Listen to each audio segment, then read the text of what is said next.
My name is Elaine Murphy, and at 32, I thought I had my family figured out.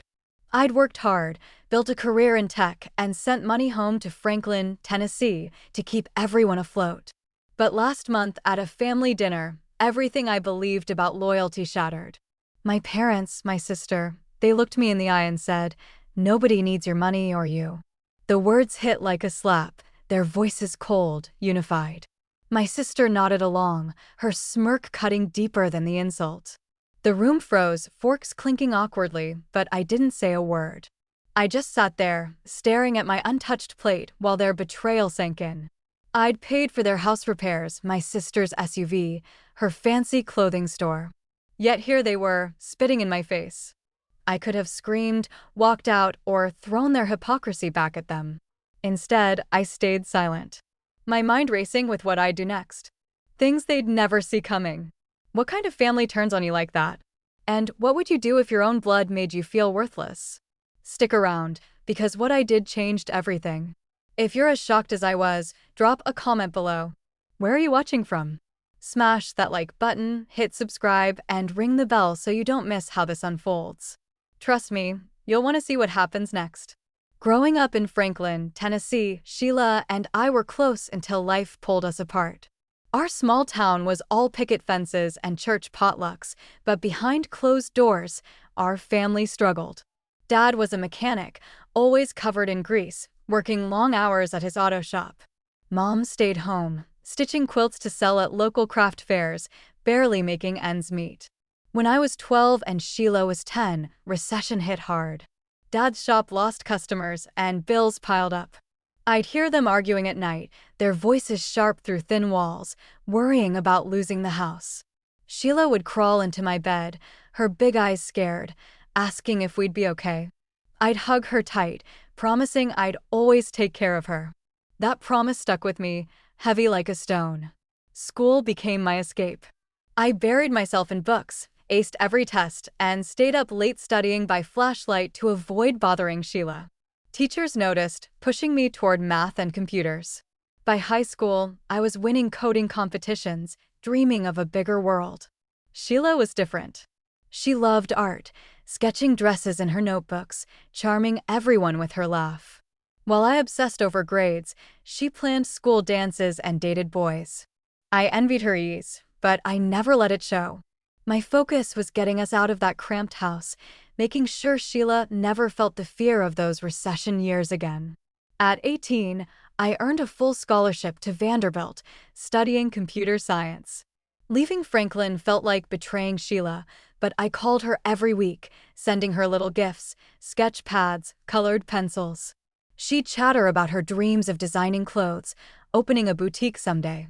I graduated top of my class, landed a tech job in San Francisco, and started earning six figures by 25. My promise to Sheila never faded. I sent money home to cover Dad's shop debts, Mom's medical bills, anything they needed. Sheila stayed in Franklin, becoming a first-grade teacher after high school. She loved kids, but her real passion was fashion. She'd text me photos of her designs, her excitement infectious. When Sheila was 22, she met Scott, a steady guy who worked at the local bank. They got engaged fast, and I paid for their small wedding at a Franklin chapel.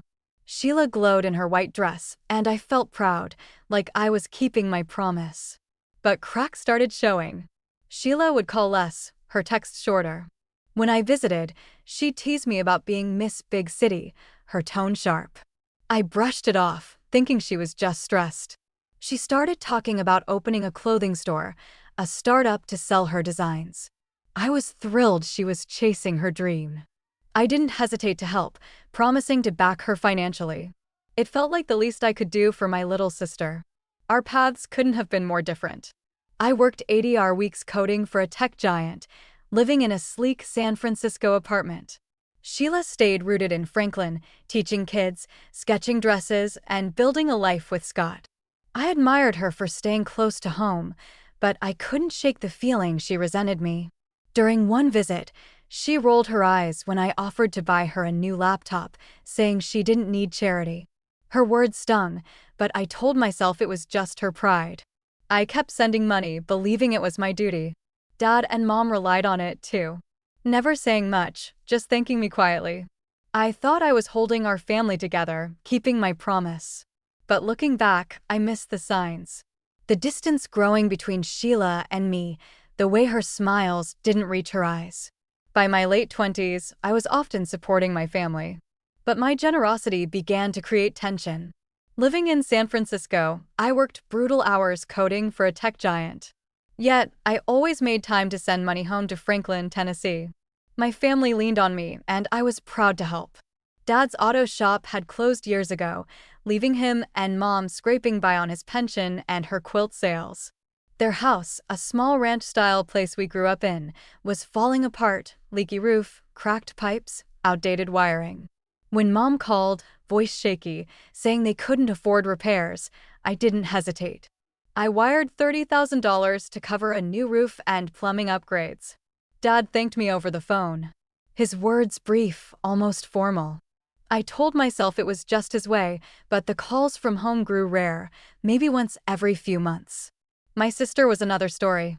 Sheila had settled into life as a first-grade teacher, but her real passion was her clothing store dream. She'd send me sketches of dresses, blouses, even scarves, her texts buzzing with excitement. When she decided to launch a boutique in Franklin, I was all in. I sent $20,000 for startup costs and co-signed a $50,000 loan for inventory and rent. I even bought her a shiny new SUV, a sleek black Ford Explorer to haul supplies and make deliveries. "Ella, you're a lifesaver," she said when I handed her the keys during a visit. I beamed, thinking we were a team chasing her dream together. Sheila's store, called Thread and Charm, opened on Franklin's main street, all exposed brick and soft lighting. She sold her designs, flowy dresses, tailored jackets, mixed with curated pieces from local artisans. Her friend Ellen Foster, who ran a flower shop nearby, helped decorate the place with vibrant bouquets, drawing in crowds. Sheila posted photos online, posing in her creations, captioning them, "Living my dream." I'd like her posts from my San Francisco apartment, proud but too busy to visit often. Ellen Foster started calling Sheila a self-made entrepreneur, and locals ate up praising her hustle. I didn't mind, she deserved the spotlight, or so I thought. But things started shifting. When I flew to Franklin for holidays, Sheila's warmth felt forced. She'd hug me, then make offhand comments. "Miss Big City's back, gracing us with her presence," she'd say, her smile tight. I laughed it off, assuming she was joking. But the digs piled up. Once at a family barbecue, she rolled her eyes when I offered to pay for new patio furniture, saying, "We don't need your charity, Elaine." Her tone wasn't playful. It was sharp, like she resented me. I brushed it aside, figuring she was stressed running the store, but deep down it hurt. I was pouring money into her dream, yet she acted like I was showing off. Mom and Dad weren't much better. They'd thank me for the house repairs or the checks I sent, but our talks were short, mostly about bills. When I suggested visiting more, Mom said, "You're busy, Elaine." "We're fine." I wanted to believe her, but their silence felt heavy. Sheila's husband, Scott, was kind but distant, focused on his bank job and unaware of how much I was helping. I kept sending money, $5,000 here, $10,000 there, because that's what family does, right? I thought I was keeping us connected, fulfilling my promise from those tough childhood years. Thread and Charm grew popular, with Sheila and Ellen Foster hosting fashion events that packed the store. Sheila's Instagram glowed with photos of her smiling behind the counter, Ellen Foster by her side, captioned, "Built this from the ground up." I'd comment, "So proud of you." But she rarely replied. Locals started calling her Franklin's rising star. And I was happy for her until I noticed she never mentioned my help. Not once. Ellen Foster's posts echoed the same story, praising Sheila's independent spirit. I told myself it didn't matter, that I didn't need credit. But a nagging feeling grew. She was crafting a narrative that erased me. And the distance between us wasn't just physical anymore. Last month, I returned to my parents' house in Franklin for a family dinner, expecting warmth. It was just a regular Sunday evening, the kind where we'd sit around the dining table, swap stories, and feel like a family again. I'd flown in from San Francisco, my suitcase packed with a special gift, a pair of first-class tickets for a Caribbean cruise, a $10,000 surprise for Mom and Dad's anniversary. I imagined their faces lighting up, maybe even a hug from Sheila. I was wrong. That night, everything I thought I knew about my family unraveled. The table was set with Mom's best dishes, the smell of her pot roast filling the air. Dad sat at the head, carving the meat while Sheila chatted about her store. Her husband Scott nodded along, sipping his beer. My cousin Gary, who'd driven over from his auto shop, cracked a joke about the Titans game. I felt a flicker of hope. This could be the night we'd reconnect. After we filled our plates, I cleared my throat, ready to share my gift. "Mom, Dad," I said, sliding the envelope across the table. "I got you something special for your anniversary." Their eyes flicked to the envelope, but no one smiled. Dad opened it, his face blank. "Cruise tickets," he said, his tone flat, almost annoyed. "Elaine, you think we need your fancy gifts to be happy?" My stomach twisted. Before I could respond, Mom chimed in, her voice sharp. "You're never here, Elaine. You just throw money at us to make up for it." The words stung like a knife twisting slowly. I looked at Sheila, hoping for backup, but she leaned back, arms crossed, a smirk curling her lips. "She's right," Sheila said, her voice cold. "Nobody needs your money or you." The room went still. The only sound, the faint clink of Scott's beer bottle hitting the table. I froze, my fork halfway to my mouth. My sister's words echoed, each syllable a fresh wound.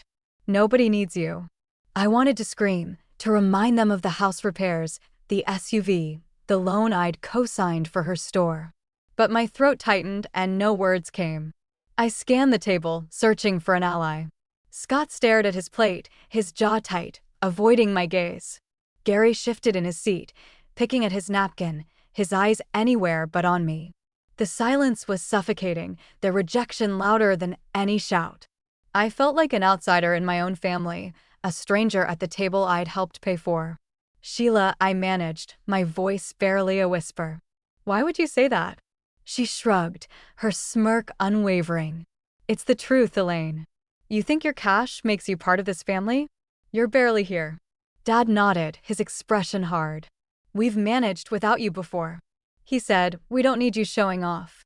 Mom didn't speak, but her tight lips said enough. Each word was a blow, tearing down years of sacrifice. I'd spent a decade keeping them afloat. Yet here they were, spitting in my face. My hands shook as I set my fork down. I could have fought back, listed every dollar I'd sent, every bill I'd covered. But what was the point? They'd made up their minds. I was the rich sister who didn't belong. The room felt smaller, the air thick with their judgment. I pushed my chair back, the scrape loud in the quiet. "I need some air," I said, my voice trembling. No one stopped me. Scott kept his eyes on his plate. Gary fiddled with his glass, and Sheila just stared, her smirk now a full grin. I grabbed my coat and walked out, the door clicking shut behind me. The cool Tennessee night hit my face, but it couldn't numb the pain. I stood on the porch alone, their words burning in my chest. I didn't know what I'd do next, but I knew I couldn't let this go. The next morning, a call from my friend Ellen Cook changed everything. I was still reeling, holed up in a Franklin hotel room, the sting of last night's dinner replaying in my head. My phone buzzed, and Ellen's name lit up the screen. She wasn't one to call out of the blue. She'd been my best friend since high school. Always blunt, always real. "Elaine," she said, her voice tight. "You need to check Sheila's Instagram. It's bad." My heart sank. I didn't want to believe it, but after last night, I knew something was off. "What did she do?" I asked, bracing myself. Ellen hesitated, then said, "She's been lying about everything." I opened Instagram, my hands trembling as I scrolled through Sheila's profile. Her latest post was a photo of her standing in thread and charm, arms spread wide, captioned, "Built this empire from nothing. Self-made and proud." The comments were a flood of praise from Franklin locals, shop owners, neighbors, even her old high school teachers. Inspiring, one wrote, "Proof you don't need handouts to succeed." Another gushed, My stomach churned. Hand outside poured $20,000 into her startup, co-signed a $50,000 loan, bought her an SUV. Every word of her self-made story was a lie, and she'd been selling it to the whole town. I scrolled further, finding post after post claiming she'd done it all alone. One photo showed her with her friend Ellen Foster, both smiling, captioned, "Dream chasers who don't need anyone's help." I called Ellen back, my voice shaking. "How long has this been going on?" Ellen sighed. "A couple years, Elaine. She and Ellen Foster have been pushing this narrative since the store opened. Everyone in Franklin thinks Sheila is some kind of hero." I felt sick, the betrayal cutting deeper than last night's insults. Ellen Foster, Sheila's cheerleader, was complicit, hyping up the lie at every turn. I remembered her flower shop, how she decorated thread and charm, always tagging Sheila as the independent queen. I'd thought they were just close friends, but now it felt like a calculated performance, erasing my role entirely. Needing answers, I called my cousin Gary. He'd been at the dinner, silent when Sheila and my parents tore into me. "Gary," I said, "did you know about this?" He paused, then admitted, "Yeah, I heard rumors. Sheila's been telling people she funded the store herself, saying, 'You just chip in sometimes.'" I didn't want to stir things up. His words hit hard. For years, Sheila had painted me as a distant sister who tossed scraps while she took credit for my sacrifices. Gary added, "She's been doing it so long, folks believe it. Even Scott thinks she's self-made." My sister's husband didn't even know the truth. The lie had spread like wildfire, and I'd been blind to it. I couldn't sit still. I grabbed my laptop and pulled up my financial records, my pulse racing. The SUV, that black Ford Explorer I'd bought for Sheila, was still in my name. I'd never transferred the title, thinking it was just a formality. The loan for thread and charm, I was the co-signer, legally tied to every payment. I'd been covering the monthly installments, $10,000 a month, while Sheila played the self-made star. The realization hit like a punch. I held the keys to her empire. She'd built her reputation on my money, then humiliated me in front of our family. The betrayal wasn't just personal. It was a public lie, flaunted for all of Franklin to see. I sat on the hotel bed, staring at the glowing laptop screen, my anger growing. Sheila hadn't just hurt me at dinner. She'd been rewriting our story for years, erasing my sacrifices to boost her ego. Ellen Foster's posts, the town's applause, Gary's silence, it all added up to a truth I couldn't ignore. My sister didn't just resent me. She'd built her success on a foundation of deception. I closed my laptop, my mind racing. I wasn't sure what I'd do next. But one thing was clear. Sheila's lie wasn't going to stand. Not anymore. By the second day, my hurt turned into resolve. I was done being the silent sister, the one who paid for everything while Sheila rewrote my sacrifices as her own.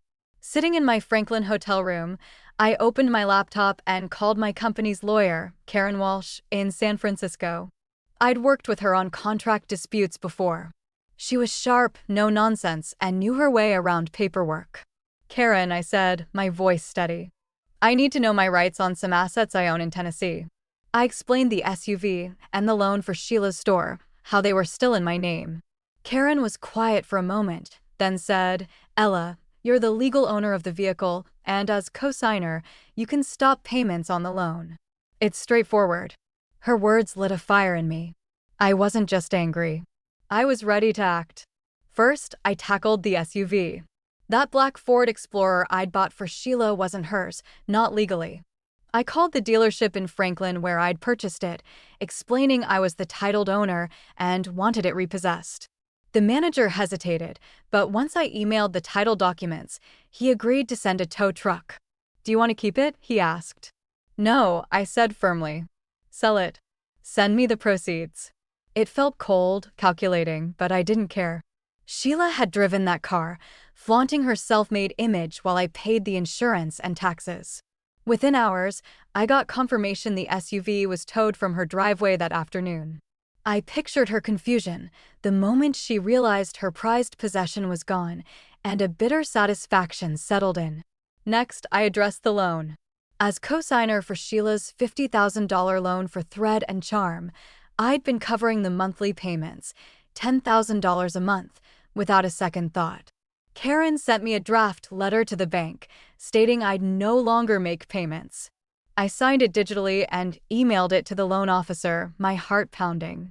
The bank confirmed receipt, warning that missed payments would trigger default notices to Sheila. I knew what that meant. Her store, her pride and joy, would start crumbling without my money. It wasn't just about the cash. It was about dismantling the lie she'd built on my back.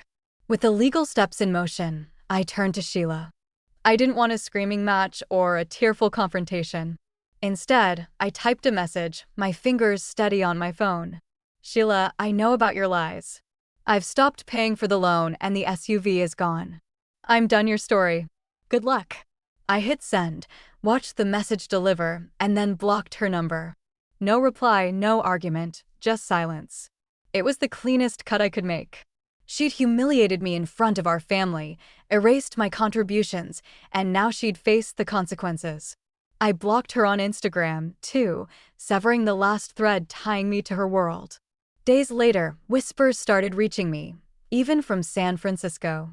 Ellen, my friend, texted me screenshots from Franklin's community pages. Thread and Charm was in trouble. The bank had sent Sheila a default notice for the overdue loan payments, and locals were buzzing about it. One post on a community board read, "Heard Sheila's store is struggling. Guess her self-made story hit a wall." I didn't smile, but I felt a weight lift. Sheila's empire, built on my money and her lies, was faltering. Customers stopped coming as often, and her Instagram posts grew sparse, no longer filled with glowing captions about success. The truth was catching up, and I didn't have to say a word to make it happen. I sat back in my hotel room, staring at my phone. The anger was still there, but it was quieter now, replaced by a strange calm. I'd taken control, not with tears or shouting, but with cold, deliberate steps. Sheila had wanted to paint me as irrelevant, but I'd shown her exactly how much she'd relied on me. For the first time in years, I felt free, not from my family, but from the burden of their expectations. I wasn't sure what would happen next, but I knew I'd face it on my terms. A week later, Franklin was buzzing with talk about Sheila's downfall. Thread and Charm, her so-called self-made empire, had shut its doors for good. The bank had seized the storefront after Sheila failed to pay the overdue loan, a direct result of me stopping the monthly payments. I didn't need to be in Tennessee to know the town was whispering. Local message boards were flooded with posts about the closure. One shop owner wrote, "Thought Sheila was a success story. Guess not." Another neighbor commented, "All that talk about doing it alone, and now this." Her reputation, once polished by lies, was crumbling under the weight of the truth. I felt no joy, only a quiet vindication that her deception had finally caught up with her. Back in Franklin, the fallout reached Sheila's marriage. Scott, her husband, had learned the truth, not from me, but from the same gossip that spread through town. He confronted Sheila about her lies, about how she'd claimed Thread and Charm was her own, while I'd been bankrolling it. Ellen, my friend, sent me a text. "Scott's furious. He's staying at his brother's place."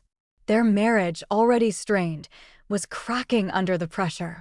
I imagined Scott's disbelief, realizing his wife had built their life on a facade. Part of me wondered if he'd ever look at her the same way again. But I didn't dwell on it. It wasn't my burden to carry anymore. My parents, Dad and Mom, didn't take kindly to my actions. My phone buzzed with voicemails from them, their voices sharp with blame. "Elaine, how could you do this to your sister?" Dad said in one message, "You've ruined her life," Mom added in another. Their words stung, but they didn't surprise me. They'd always taken Sheila's side, even when she humiliated me at that dinner. I didn't call back. Instead, I sent a single text to both. "I gave everything for years." Sheila lied, not me. "I'm done explaining." I hit send and blocked their numbers, just as I'd done with Sheila. I wasn't going to argue or beg for their understanding. They'd made their choice, and I'd made mine. I boarded a flight back to San Francisco the next day, the Tennessee skyline fading behind me. Back in my apartment, I deleted every trace of Franklin from my phone, photos, old texts, social media ties. I unfollowed the community pages and blocked anyone who might pull me back into that world. My life in San Francisco felt different now, sharper, like I'd shed a weight I hadn't realized I was carrying. I threw myself into work, into new projects at the tech firm, and started saying yes to invitations I'd ignored for years. Dinners with colleagues, weekend hikes, even a pottery class I'd always wanted to try. For the first time, I wasn't living for anyone else's approval. Looking back, I saw the lesson clearly. I'd spent years tying my worth to my family's needs, thinking my sacrifices would earn their love. But love can't be bought, and loyalty can't be forced. Sheila's lies. My parents' blame. They showed me that giving everything doesn't guarantee respect. I learned to draw a line, to value myself enough to walk away. Setting boundaries wasn't selfish. It was survival. As I sat in my apartment, sunlight streaming through the window, I felt a peace I hadn't known in years.